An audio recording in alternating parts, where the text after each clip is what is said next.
84వ కీర్తన 11వ వచనం. దేవుడైన యెహోవా సూర్యుడును కేడెమునై యున్నాడు. యెహోవా కృపయు ఘనతయు అనుగ్రహించును. యథార్థముగా ప్రవర్తించు వారికి ఆయన ఏ మేలును చేయక మానడు. దేవుడు నీకు నాకు ఇస్తున్న వాగ్దానం ఏంటంటే, నీ కొరకు ఆయన ఒక సూర్యుడులా ఉంటాడు. హల్లెలూయా. సూర్యునితో పోల్చగలిగిన నక్షత్రం అంటూ ఇంకేదైనా ఉందా? The sun shines the brightest in the sky. ఆకాశంలో చాలా నక్షత్రాలు ప్రకాశిస్తూ ఉంటాయి. నిజానికి నైట్ టైంలో, డే టైంలో కూడా నక్షత్రాలు ఉంటాయి, కానీ డే టైంలో వన్స్ సూర్యుడు రాగానే ఇంకా నక్షత్రాల వెలుగు మనకి కనబడదు. ఎందుకంటే సూర్యుని యొక్క ప్రకాశత, సూర్యునికి ఉండే తేజస్సు ఎంత గొప్పగా ఉంటుందంటే అన్నీ ఫేడ్ అయిపోవాల్సిందే. మన దేవుడు సూర్యుడు అంటే అర్థం ఏంటంటే, ఆయనతో పోల్చగలిగిన దేవుళ్ళు అన్న వాళ్ళు ఎవరైనా ఉన్నా ఆయన రాగానే మొత్తం అందరూ ఫేడ్ అవుట్ అయిపోతారు. హల్లెలూయా. ఆయనతో పోల్చగలిగిన వారు ఎవరూ లేరు. అందుకే పరమగీత గ్రంథంలో వ్రాయబడి ఉంటుంది, నా ప్రియుడు ధవలవర్ణుడు, రత్నవర్ణుడు, 10,000 మందిలో అతని గుర్తించవచ్చు. He is the fairest of 10,000. You can notice Jesus. ఆయనలో చాలా ప్రత్యేకత ఉంది, చాలా అసమానత ఉంది. ఆయన వేరే వారితో పోల్చడానికి ఏమాత్రం పొంతన లేనివాడు. నీతి సూర్యుడు నీ జీవితంలో ఉదయించాడా? ఆ సూర్యుని నీవు కలిగి ఉన్నావా? ఆ సూర్యుని నీవు కలిగి ఉన్నావనే గ్రహింపు నీకు నాకు ఉందా? కొన్నిసార్లు మన పరిస్థితి ఎలా ఉంటుందంటే, మన దగ్గర అన్నీ ఉంటాయి కానీ మన దగ్గర ఏమున్నాయో మనకే తెలియదు. అర్థమవుతుందండి? మన దగ్గర ఏమున్నాయో మనకే తెలియదు. ఒకసారంటే ఒక ముసలమ్మ, ఆమెకు ఒక కుమారుడు ఉన్నాడు. కుమారుడిని చాలా కష్టపడి పెంచి పెద్ద చేసిన తర్వాత కుమారుడు దూరదేశం వెళ్ళిపోయాడు, అమెరికా వెళ్ళిపోయాడు. అమెరికా వెళ్ళిన తర్వాత చక్కగా మంచి డబ్బులు సంపాదించడం ప్రారంభించి, నా అమ్మ మంచి పరిస్థితిలో ఉండాలి, నా తల్లి మంచి ఇల్లు కట్టుకోవాలి, మంచి భోజనం చేయాలని అమెరికా నుంచి చక్కగా ఉత్తరాలు రాస్తూ లెటర్స్ పంపిస్తూ ఉండేవాడంట. ఆవిడకి పాపం చదువు రాదు, ఎవరినైనా పిలిచి చదివించుకుందామని కూడా అనుకోలేదు. ఏదో మా వాడు పంపించాడని అలా అపురూపంగా తీసుకెళ్ళి దిండు కింద పెడుతూ ఉండేదంట. అలా చాలా సంవత్సరాలు గడిచిపోయాక ఒకరోజు అలా దారిన ఒక యవ్వనస్తుడు వెళ్తూ ఆమెతో కాసేపు అలా మాట్లాడిన తర్వాత ఆమె మాటల్లో ఒక మాట అనిందంట, నా కుమారుడు ప్రతిసారి నాకు ఉత్తరాలు పంపిస్తూ ఉంటాడు, అందులో ఇంకేవో కాగితాలు కూడా పంపిస్తూ ఉంటాడు, అవన్నీ నేను అలా దిండు కింద పెట్టి ఉంచాను నాయన, నాకు చదువు రాదు కాబట్టి అవి ఏంటో నాకు తెలియదు, ఏమి రాశాడో నాకు తెలియదని. అప్పుడు ఆ యవ్వనస్తుడు అన్నాడంట, మా అమ్మగారు ఒకసారి ఆ లెటర్స్ నాకు ఇవ్వండి, ఏం రాశాడో నేను చూస్తానని చూడగానే ప్రతి ఉత్తరంలో కుమారుడు తల్లి మీద ప్రేమతో మరి ఒక్కొక్క చెక్ పంపిస్తూ ఉండేవాడంట. ఆ చెక్స్ అన్నీ బ్యాంకులో వేసుకుంటే కొన్ని లక్షల రూపాయలు.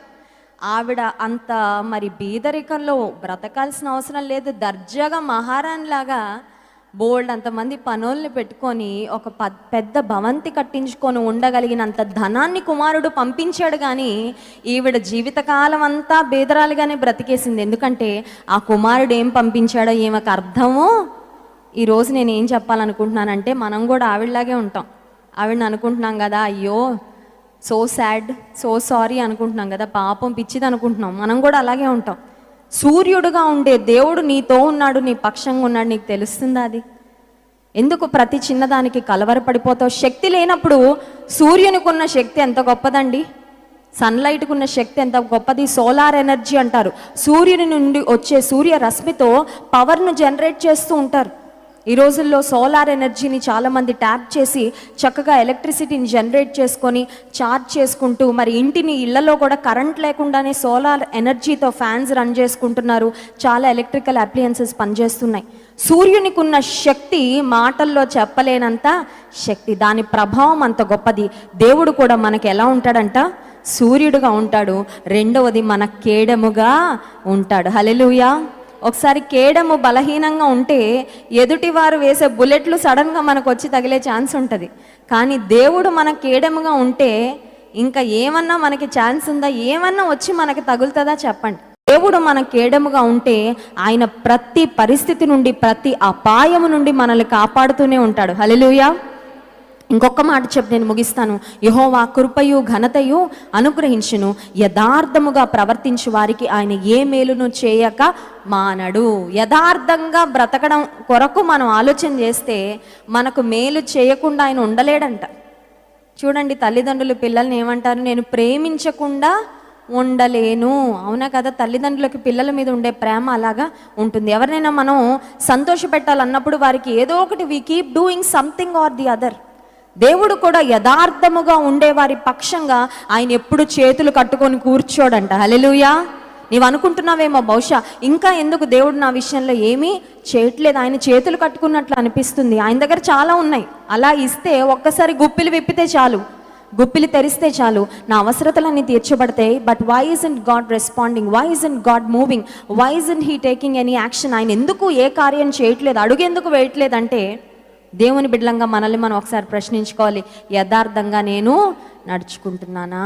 యథార్థంగా నడుచుకుంటే ఏ విధమైన వేషధారణ లేకుండా, ఏ విధమైన నటనా జీవితం లేకుండా యథార్థంగా, ప్రభా నీ ఎదుట నేను యథార్థంగా ఉంటాను. యోబు భక్తుని గురించి యోబు గ్రంథం 1వ అధ్యాయం 1వ వచనంలో దేవుడిచ్చిన సాక్ష్యము, అతడు యథార్థవంతుడు. He was blameless, he was upright.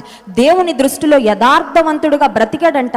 అన్నీ పోయాయి కానీ అన్నీ పొందుకున్నాడు 2 times, రెండంతలుగా. యోబు తను పోగొట్టుకున్నవన్నీ పొందుకున్నాడు. ఎంత కష్టం వచ్చినా యోబు దేవుని విడిచిపెట్టలేదు, దేవుడు కూడా యోబును విడిచిపెట్టలేదు. ఈ రాత్రికాల సమయంలో దేవుడు నీకు నాకు ఇస్తున్న వాగ్దానం, ఆయన మనకు ఎలా ఉంటాడు? ఒకటి సూర్యుడు, రెండవది కేడము, ఆ తర్వాత యథార్థముగా ప్రవర్తించే వారికి ఆయన ఏ మేలు చేయక మనడు. యథార్థంగా నడుచుకోవడానికి, ఆయన యొక్క ప్రతి మేలు పొందుకోవడానికి దేవుడు మనకు సహాయం చేయనుగాక. ఆమేన్.